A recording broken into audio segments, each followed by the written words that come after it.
ناپاکی کی حالت میں سحری کرنے کے بارے میں، اور ناپاکی کی حالت میں جیسے عورت پیریڈز یا حیض کی حالت میں موجود ہے تو وہ رمضان کے مہینے میں کون سی عبادت کر سکتی ہے اور کون سی عبادت نہیں کر سکتی، اس کی ڈیٹیل توجہ کے ساتھ سمجھ لیں۔ پہلے یہ بات سمجھ لیں کہ اگر غسل فرض ہے اور اب روزہ رکھنے کا سحری کرنے کا ٹائم ہے تو اس وقت روزہ رکھ سکتے، سحری کر سکتے یا نہیں کر سکتے، یا پہلے غسل کرنا ضروری ہے، پہلے یہ سمجھ لیتے ہیں۔ پھر اگلی بات کہ حیض اور پیریڈز کی حالت میں رمضان کا مہینہ ہے یا رمضان کے علاوہ مہینہ ہے تو عورت کون سی عبادت کر سکتی ہے اور کون سی عبادت نہیں کر سکتی، اس کی ڈیٹیل سمجھ لیں گے۔ پہلی بات یہ ہے کہ اگر مرد ہے یا عورت ہے اس پر غسل فرض ہے، احتلام والا معاملہ ہوا ہے، یا کسی اور عذر، کسی اور وجہ سے، کسی اور مسئلے کی وجہ سے عورت پر یا مرد پر اگر غسل فرض ہے، اب سحری کا وقت آ جاتا ہے تو وہ بغیر غسل کیے اگر سحری کرنا چاہیں تو سحری کر سکتے ہیں، وہ روزہ اسی طرح رکھ سکتے ہیں۔ بعد میں سحری کرنے کے بعد یہ جب فجر کا ٹائم ہو جائے تو اس وقت پھر غسل کر لیں اور غسل کر کے نماز ادا کر لیں تو ان کا وہ سحری بھی ہو گئی،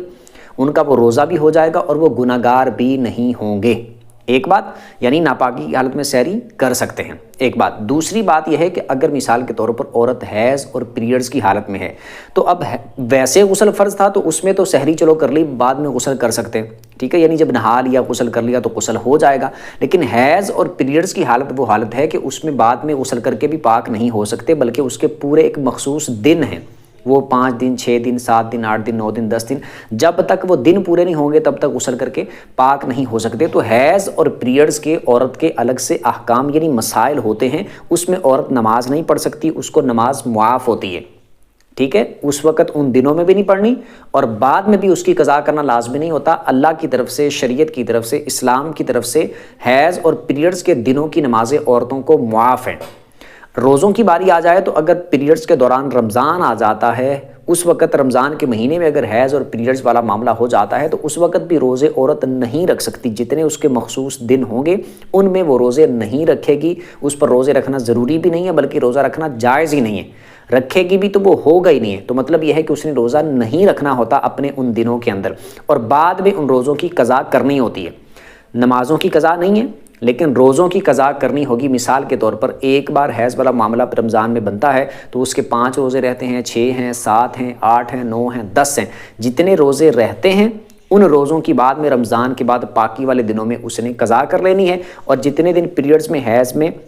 رمضان کے مہینے میں آئے تھے وہ روزے بعد میں رکھنے، اور باقی جو حیض اور پیریڈز کے علاوہ جتنے روزے آئیں گے وہ اسی طرح اس نے رکھنے ہیں۔ تو ایک بات یہ ہے کہ حیض اور پیریڈز کی حالت میں عورت نماز نہیں پڑھے گی، روزہ نہیں رکھے گی، اور نماز کی بعد میں قضا بھی نہیں کرے گی، اور رمضان کے روزوں کی بعد میں قضا کرے گی، ایک بات۔ دوسری بات یہ ہے کہ اگر رمضان کا مہینہ آتا ہے، چلو روزہ تو عورت نے نہیں رکھنا، نماز وہ نہیں پڑھ سکتی، تو وہ کون سی عبادت پھر رمضان کے مہینے میں یا رمضان کے علاوہ بھی جب حیض اور پیریڈز کی حالت میں ہو تو اس وقت عورت پھر کون سی عبادت کرے؟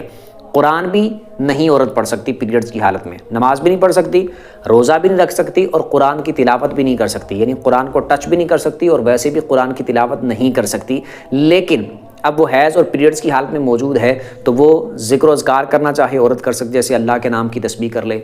یا اللہ،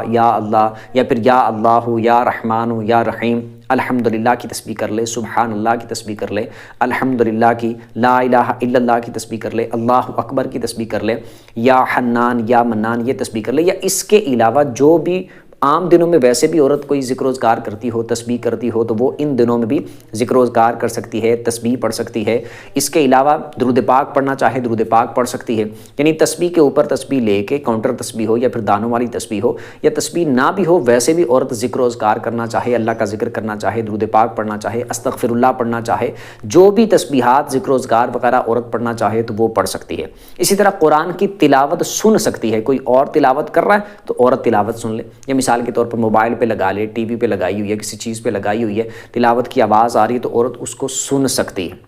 یہ والی عبادت کر لے۔ مطلب یہ ہے کہ تلاوت سننے والی، قرآن سننے والی عبادت کر لے، ذکر و اذکار والی عبادت کر لے، درود پاک پڑھنے والی، استغفر اللہ پڑھنے والی، یہ والی عورت عبادت کر سکتی ہے۔ اب اس میں مثال کے طور پر اگر عورت سحری کے اور افطاری کے ٹائم میں روزہ داروں کے ساتھ بیٹھ کے، یہ جیسے گھر کے باقی افراد نے جیسے روزہ رکھا ہوا ہے، اب عورت نے روزہ نہیں رکھا ہوا کیونکہ اس کے مخصوص ڈیز ہیں، مخصوص ایام ہیں، اور وہ سحری کے وقت میں گھر والوں کے ساتھ اٹھ کے اگر سحری کر لیتی ہے تو اس میں بھی کوئی حرج والی بات نہیں ہے، بالکل وہ سحری کر سکتی ہے، روزہ تو اس کا نہیں ہوگا، روزہ تو وہ نہیں رکھے گی کیونکہ اس پر لازم بھی نہیں ہے اور اس کے لیے رکھنا ان دنوں میں جائز بھی نہیں ہے۔ تو اگر گھر والوں کے ساتھ بیٹھ کے وہ سحری والا معاملہ کر لیتی ہے، سحری کھا لیتی ہے، سحری میں کھانا کھا لیتی ہے، تو تب بھی کوئی مسئلہ نہیں ہے، کھا سکتی ہے، روزہ نہیں اس کا ہوگا لیکن اس وقت ساتھ کھا لیتی ہے تو کوئی مسئلہ نہیں، کوئی پرابلم نہیں ہے۔ اسی طرح مثال کے طور پر وہ افطاری کے وقت بیٹھ جاتی ہے، ساتھ گھر والوں کے ساتھ بیٹھ کے وہ کھانا وغیرہ کھا لیتی ہے، یا جیسے روزہ افطار کرتے ہیں اس طرح ساتھ سارا کھانے کا اہتمام وغیرہ کر لیتی ہے، تو اس میں کوئی حرج والی بات نہیں ہے۔ اور اسی طرح حیض اور پیریڈز کی حالت میں عورت اگر روزہ داروں کے لیے یعنی جیسے گھر والوں کے لیے سحری بنانا چاہے بنا سکتی ہے، افطاری کے لیے جو انتظامات کرتے ہیں، جو بھی پکاتے وغیرہ ہیں گھر میں، تو وہ افطاری کی چیزیں پکانا چاہے وہ بالکل پکا سکتی ہے، اس میں کوئی حرج والی بات نہیں ہے۔ اور یہ بات بھی یاد رکھیں کہ عورتوں کو حیض اور پیریڈز کی حالت میں چھپ کر کھانا ضروری بھی نہیں ہے۔ ہاں یہ ہے ویسے محتاط بندہ یا احتیاط کے پیش نظر یا گھر والوں سے اس طرح، کیونکہ ہر ایک کو اس طرح نہیں پتہ ہوتا کہ مخصوص ایام ہیں یا ڈیز چل رہے ہیں یا اس طرح کا معاملہ ہے، تو اس میں احتیاط کرنا چاہے تو ایک اپنی مرضی ہے۔ لیکن جیسے کہا جاتا ہے نا کہ روزہ دار کے سامنے نہیں کھانا چاہیے یا سب کے سامنے نہیں کھانا چاہیے، یہ گناہ ہے، اس طرح والا معاملہ ہے، تو حیض اور پیریڈز والی عورتوں کے لیے ایسا معاملہ نہیں ہے۔ یعنی اگر وہ کسی روزہ دار کے سامنے کھاتے بھی ہیں یا اس طرح وہ عام گھر میں کھاتے ہیں تو ان کو کوئی مسئلہ نہیں ہے، گناہ بھی نہیں ہوگا، کیونکہ ان کو اللہ کی طرف سے رخصت دی گئی ہے، اللہ کی طرف سے ان دنوں میں اجازت دی گئی ہے کہ وہ روزہ نہیں رکھیں گی، ٹھیک ہے۔ باقی ویسے گھر والوں سے احتیاط کرنا چاہیے کہ ہر ایک کو کے سامنے اس طرح اظہار کرنا کہ وہ کھائیں گے تو پھر پوچھیں گے کیوں نہیں رکھا روزہ جی، کیا معاملہ ہے وغیرہ وغیرہ، تو ساری ڈیٹیل بندہ نہیں بتا سکتا ہوتا، تو اس طرح کی احتیاط خود کرنا چاہیں تو وہ ایک الگ بات ہے، کر سکتے ہیں۔ لیکن اگر گھر میں اس طرح سب کے سامنے کھا پی لیتے ہیں تب بھی کوئی مسئلہ نہیں ہے، کیونکہ ان دنوں میں شریعت کی طرف سے، اسلام کی طرف سے، اللہ کی طرف سے عورت کو اجازت ہے کہ وہ روزہ چھوڑ سکتی ہے۔ اب اس کے علاوہ مثال کے طور پر کوئی اور معاملات جیسے پائے جاتے ہیں پریگنینسی کی وجہ سے، یعنی حاملہ ہونے کی وجہ سے، یا کوئی بیماری ہے جیسے شوگر ہے، بلڈ پریشر ہے، دل کا مسئلہ ہے، گردوں کا مسئلہ ہے، یا اس کے علاوہ کوئی بھی مسئلہ ہو جس کی وجہ سے روزہ رکھنا بہت مشکل ہو یا روزہ نہ رکھ سکتے ہوں، میڈیسن کھانی ہوتی ہے یا پھر طبیعت خراب ہو جاتی ہے، دل کو کچھ ہوتا ہے جی کھانا نہیں کھایا اگر یا پانی نہیں پیا، تو اس طرح کوئی بھی اس طرح کی بیماری، کوئی مسئلہ، کوئی پرابلم اس طرح کا ہو جس کی وجہ سے روزہ نہیں رکھ سکتے، کسی ماہر ڈاکٹر نے واقعی بتایا ہو کہ اس سے طبیعت زیادہ خراب ہو جائے گی، تو پھر روزہ چھوڑنے کی اجازت ہوگی، پھر روزہ چھوڑ سکتے ہیں، ٹھیک ہے۔ مرد کے لیے بھی عورت کے لیے بھی دونوں کے لیے سیم ہوگا۔ میں اگر واقعی شدت کی، واقعی شدید کوئی مجبوری ہو جس کی وجہ سے روزہ نہیں رکھ سکتے تو پھر روزہ چھوڑنے کی اجازت ہوگی، اور بعد میں جب مثال کے طور پر رمضان کے بعد شوال کا مہینہ آتا ہے، ذوالقعدہ کا، ذوالحجہ کا، یا پھر محرم آتا ہے، صفر آتا ہے، ربیع الاول آتا ہے، یعنی کسی بھی مہینے میں جب طبیعت ٹھیک ہو جاتی ہے تو جتنے رمضان کے روزے چھوڑے تھے، جتنے قضا ہوئے تھے، ان کو بعد میں آپ رکھ لیں،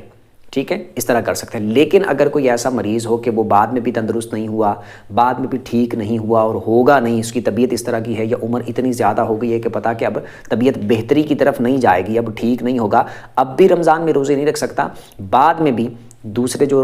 باقی مہینے آئیں گے ان میں بھی طبیعت اس طرح کی نہیں ہوگی کہ روزہ رکھ سکے، پھر اس پر فدیہ دینا ضروری ہوگا، گھر والے اس کی طرف سے دے دیں یا وہ خود فدیہ دے دے، یعنی کہ جتنا ایک بندے کا صدقہ فطر بنتا ہے، جتنا فطرانہ بنتا ہے، یعنی کہ اس سال آپ ایک بندے کا جتنا صدقہ فطر دیں گے، جتنا فطرانہ دیں گے، تو روزوں کی طرف سے فدیہ بھی اتنا دے سکتے ہیں۔ مثال کے طور پر ایک روزے کا اگر بالفرض فدیہ دینا چاہیں تو ہم دیکھیں گے کہ ہم نے اس سال جو فطرانہ دینا ہے تو وہ ایک بندے کا کتنا بنتا ہے، اگر وہ 340 بنتا ہے، 350 بنتا ہے، یا آپ کھجور کے اعتبار سے دینا چاہیں، جو کے اعتبار سے دینا چاہیں، کشمش کے اعتبار سے دینا چاہیں، گندم کے اعتبار سے دینا، جس اعتبار سے آپ دینا چاہیں تو اس کی قیمت کے اعتبار سے جتنا وہ فطرانہ بنے گا، 340 بنے، 1000 بنے، 2000 بنے، 500 بنے، جتنا بنے، یہ آپ اس حساب سے جب آپ نے دینا ہو، یہ ویڈیو آپ پتہ نہیں کب دیکھ رہے ہوں گے، تو جب آپ نے دینا ہو اس وقت پتہ کر لیں کہ اب فطرانہ کتنا ہے ایک بندے کا، جتنا ایک بندے کا فطرانہ ہوگا اتنا ایک روزے کا فدیہ ہوگا، ٹھیک ہے۔ تو 30 روزے بنتے ہیں تو اس ایک وقت کا یعنی ایک دن کا جو وہ فدیہ ہوگا اس کو آپ 30 کے ساتھ ضرب دے لیں، اور جتنی وہ ٹوٹل قیمت بن جائے گی تو اتنا آپ نے فدیہ ادا کرنا ہے، جو بعد میں بھی روزہ نہیں رکھ سکتے، لیکن جس کی ابھی طبیعت خراب ہے، بعد میں ٹھیک ہو جائے گا، بعد میں روزہ رکھ سکتا ہے، تو وہ فدیہ نہیں دے سکتا، وہ فدیہ نہیں دے گا، نہ فدیہ دے سکتا ہے، بعد میں اس کو روزے کی قضا ہی کرنی پڑے گی۔